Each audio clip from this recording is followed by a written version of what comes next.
وعلی الثلاثۃ الذین خلفوا، اور اب یہ اعلان ہو گیا ان تین کے بارے میں بھی جن کا کہ معاملہ مؤخر کر دیا گیا تھا، اور وہ تین کعب ابن مالک اور ان کے ساتھ اور بھی ہلال ابن امیہ اور مرارہ ابن ربیع رضی اللہ تعالیٰ عنہم اجمعین، یہ تین صحابہ تھے انصاری۔ وعلی الثلاثۃ الذین خلفوا، اور ان لوگوں پر بھی وہ جو تین کہ جن کا معاملہ ذرا پیچھے ڈال دیا گیا تھا، مؤخر کر دیا گیا تھا، ان پر بھی اللہ نے توبہ فرمائی، یعنی اللہ نے توبہ قبول فرمائی۔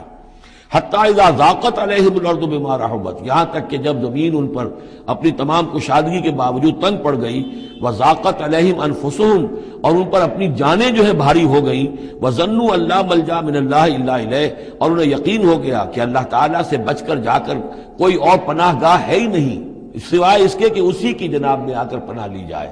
لا ملجا من اللہ الا الیہ، جیسے یہ کہ کوئی بچے کو اگر ماں مارتی ہے تو بچہ پھر لپکتا ہے ماں کی طرف، لپٹتا ہے ماں سے، جائے کہاں؟ ظاہر بات ہے کہ مار رہی ہے ماں لیکن وہ پھر لپٹ رہا ہے ماں کے ساتھ۔ اسی طرح لا ملجا من اللہ الا الیہ، اللہ تعالیٰ کی طرف سے اگر کوئی سختی بھی آئے، سزا بھی آئے، تو آخر بھاگے جائیں کہاں؟ اللہ ہی کی جناب میں پھر پناہ لینی ہے۔ نہ کہیں جہاں میں کما ملی جو اما ملی، تو کہاں ملی میرے جرم خانہ خراب کو تیرے عفو بندہ نواز میں۔